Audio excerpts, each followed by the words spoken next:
श्री कृष्ण देवकी और वासुदेव के 8वें पुत्र थे। हाँ और बलराम 7वें पुत्र थे। हाँ और पहले 6 पुत्रों को कंस ने शिला पे पटक के मार दिया। हाँ। तो यदि श्री कृष्ण कंस का संहार करने के लिए अवतार ले ही रहे थे तो पहले 6 पुत्रों को मारने की क्या आवश्यकता थी? उनका क्या तर्क था? पहले ही जन्म ले लेते। तुमने कभी इंटरडायमेंशनल ट्रेवल के बारे में सुना है? हाँ सुना है। एस्ट्रल ट्रेवल के बारे में सुना है? हाँ सुना है। तो इन्हीं थ्योरियों के पीछे छुपा है इसका तर्क। ये कैसे? अरे जब तुम हमारे पुराण पढ़ोगे तभी तो तुम्हें पता चलेगा कैसे।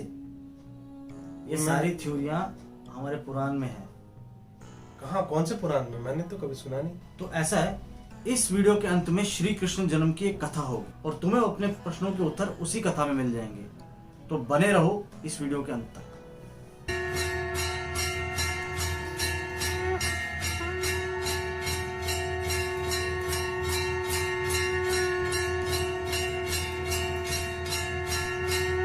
नमस्कार मित्रों, स्वागत है आपका हमारे चैनल प्रारंभ में। आज हम एक बहुत ही महत्वपूर्ण त्योहार के बारे में बात करने वाले हैं, जन्मेसतम या कृष्ण जन्माष्टमी। जन्माष्टमी तो आप लोगों को पता ही होगा, पर जन्मेसतम केवल कश्मीर के लोग ही जानते होंगे। इन दोनों में क्या विभिन्नताएं हैं और क्या समानताएं हैं, इस वीडियो के साथ बने रहिए। आज हम उसी पर चर्चा करने वाले हैं। आज के इस अंक में हम कृष्ण जन्म जयंती पर केंद्रित होकर ही चर्चा करेंगे। विषय वस्तु में इसकी तिथि, शास्त्रों में इसके वर्णन और कश्मीर में इस पर्व को मनाने की परंपरा क्या है वो भी आपसे साझा करेंगे। और अंत में श्री कृष्ण जन्म से संबंधित कथा भी सुनाएंगे। कथा में श्री कृष्ण जन्म से संबंधित कुछ ऐसे तथ्य आपके साथ साझा करेंगे जो शायद आपने कभी सुने ना हो। तो चलिए शुरू करते हैं। कृष्ण जन्माष्टमी का त्योहार भाद्रपद मास के कृष्ण पक्ष की अष्टमी के दिन हर वर्ष मनाया जाता है। किंतु कुछ पंचांगों यानी कुछ कैलेंडर्स के अनुसार यह श्रावण मास की शुक्ल पक्ष अष्टमी को भी मनाया जाता है।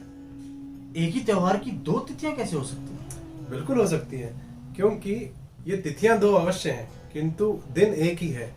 यानी कि विभिन्न पंचांगों के विभिन्न अनुमानों के कारण मास और पक्ष जो है वो भी विभिन्न हो जाते हैं, किंतु वो दिन एक ही रहता है।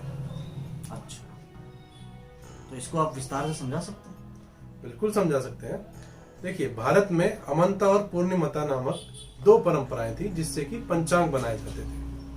अमंत परंपरा के अनुसार मास का अंत अमावस्या के दिन होता था। अच्छा। जबकि पूर्णिमता परंपरा के अनुसार मास का अंत जो है पूर्णिमा के दिन होता है।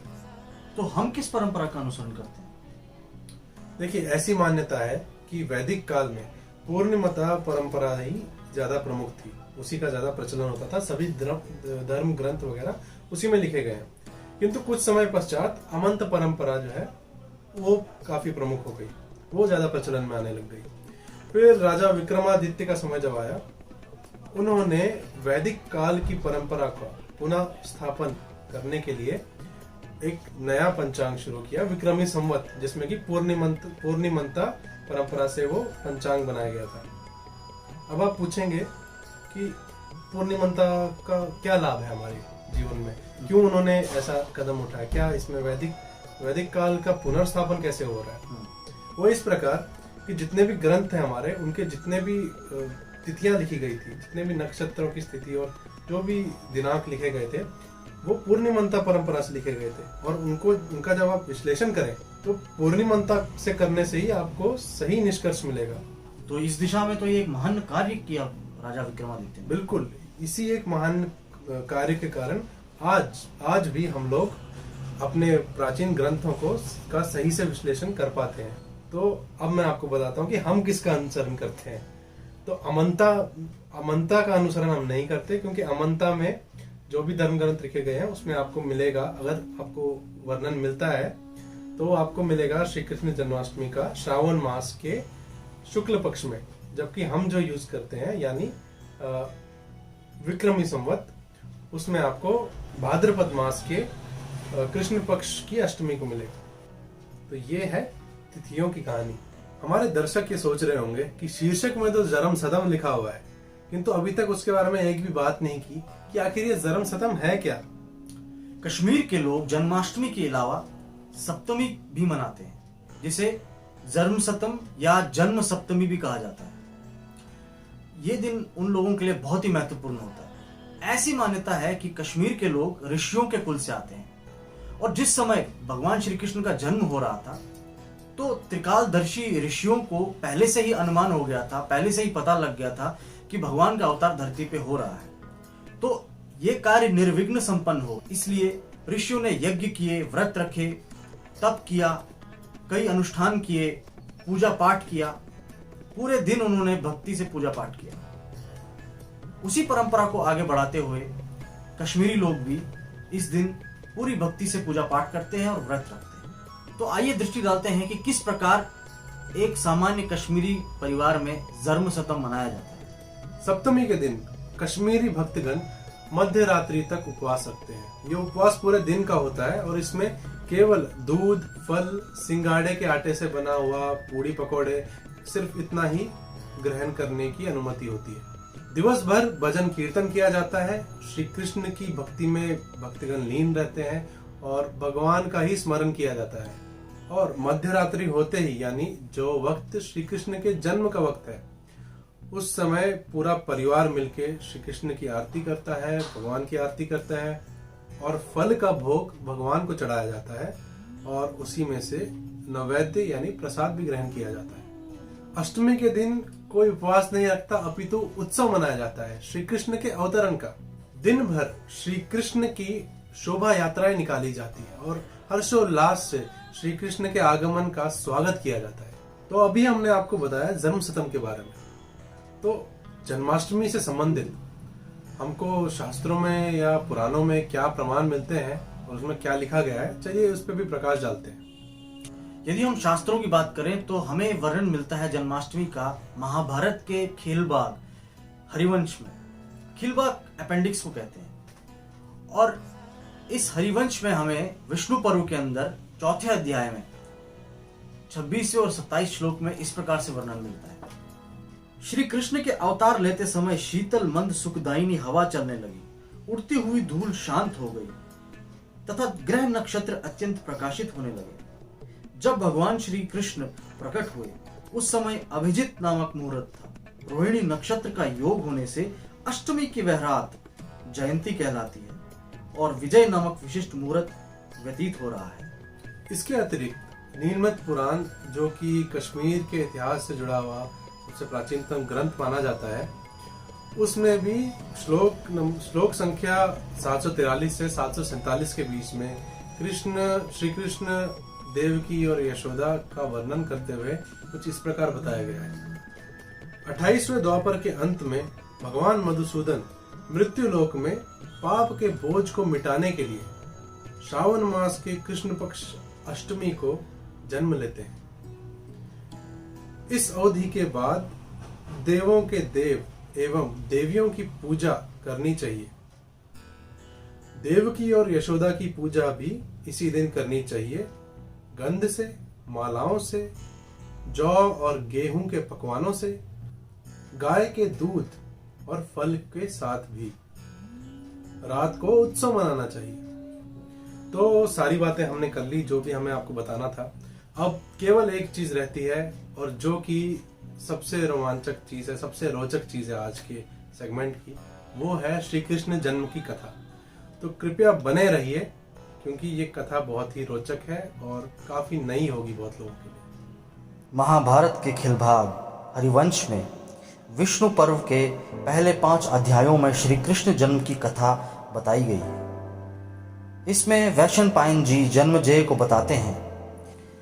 जब देवर्षि नारद को यह पता चलता है कि विष्णु भगवान का अंश धरती पर अवतरित होने वाला है तो वे कंस को निकटवर्ती विनाश की सूचना देने के लिए मथुरा जाते हैं। उनके आने की सूचना पाकर कंस बहुत सम्मान और श्रद्धा से उनका अभिनंदन करता है।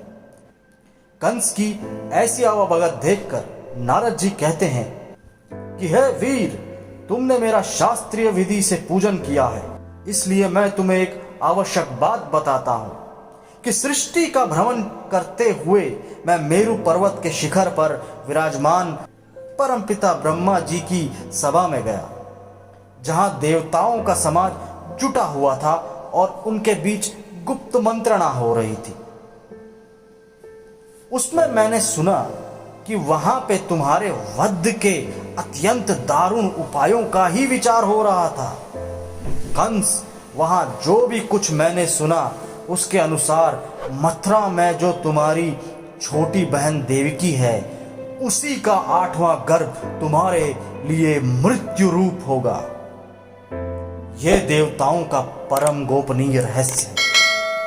अतः तुम देवकी के गर्भ का उच्छेदन करने के लिए प्रयत्न करो। यह मेरा प्रेम था कि मैं यहां तक आया। अब मैं जाता हूं, तुम्हारा कल्याण हो। और यह कहकर नारद जी वहां से चले गए। यह सुनकर कंस बहुत देर तक उनकी बात पर विचार करने लगा। क्रोध में भरे हुए कंस ने अपने हितैषी मंत्रियों को आज्ञा दी कि तुम सब लोग देवकी के गर्भ का उच्छेदन करने के लिए उद्यत हो जाओ। तत्पश्चात कंस अपने मंत्रियों के साथ देवकी के गर्भ को नष्ट करने की योजना बनाने लगा। यह सब देखकर भगवान विष्णु विचार करते हैं कि कंस का वध करने के लिए देवकी के 8वें गर्भ में मुझे अपने स्वरूप का आदान करना होगा। इसी प्रकार सोचते हुए भगवान का मन सहसा ही पाताल की ओर चला गया, जहां गर्भ में शयन करने वाले शठगर्भ नामक दानव विद्यमान थे। वह बहुत बलशाली और तेजस्वी थे। बहुत पहले की बात है, यह शठगर्भ दैत्य अपने पिता के भी पिता हिरण्यकश्यपु को छोड़कर ब्रह्मा जी की उपासना करने लगे और उनकी तपस्या से प्रसन्न होकर ब्रह्मा जी प्रकट हुए और उनसे वर मांगने को कहा।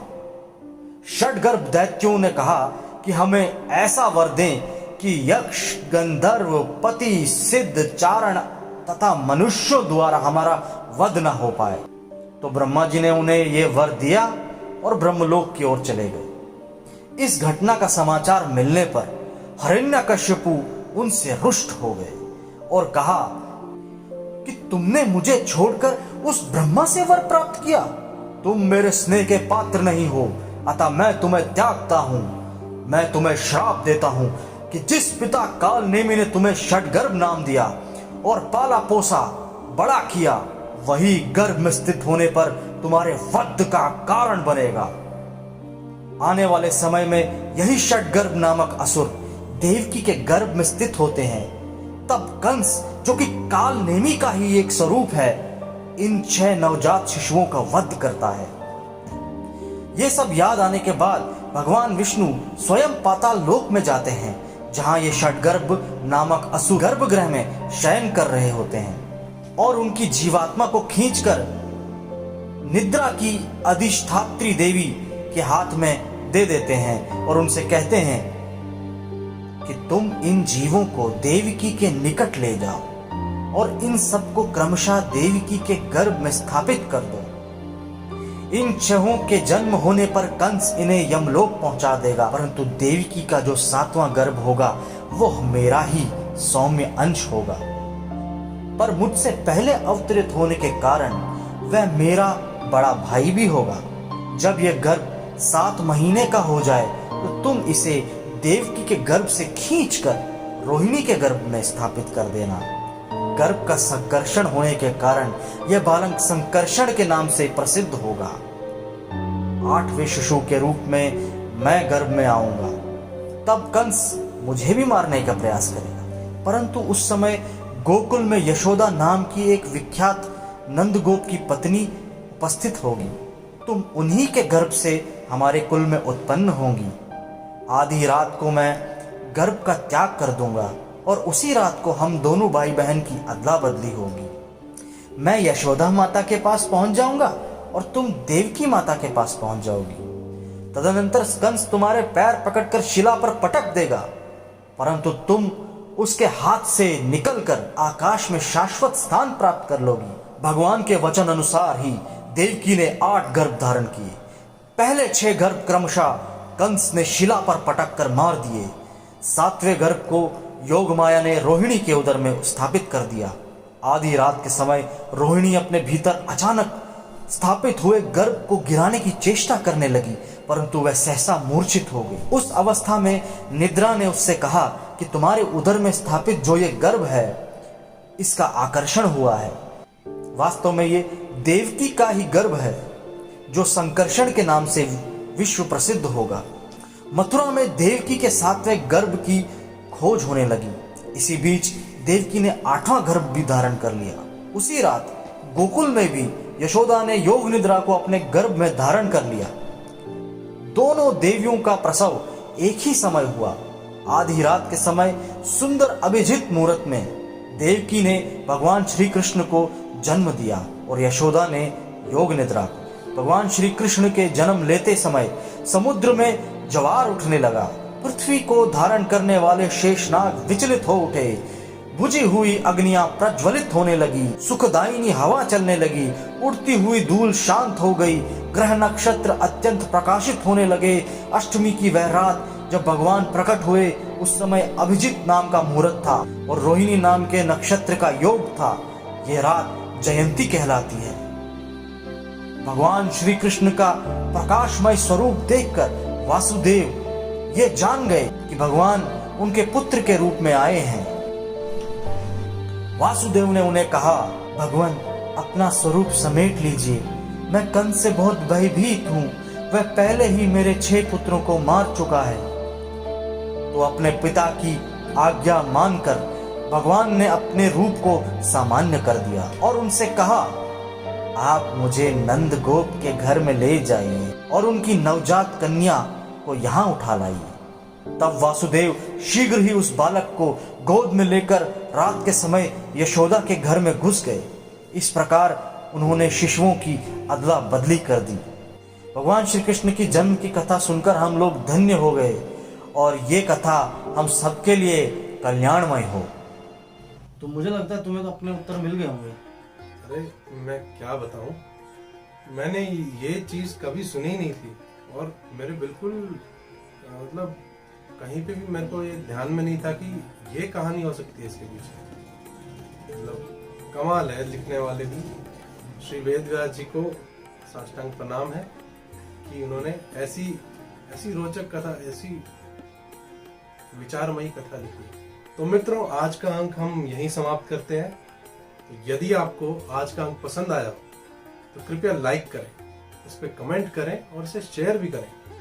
और यदि आपने हमारा चैनल सब्सक्राइब किया है तो उसके लिए धन्यवाद। और यदि आप इस चैनल पे नए हो तो कृपया सब्सक्राइब कीजिए और बेल आइकन को जरूर दबाइए ताकि हमारे आने वाले वीडियोस की नोटिफिकेशन आप आसानी से प्राप्त कर सकें। सनातन धर्म को आप कैसे देखते हैं, कृपया कमेंट कीजिए। तो इसी के साथ हम आपसे आज्ञा लेते हैं। जय श्री राम, नमस्कार।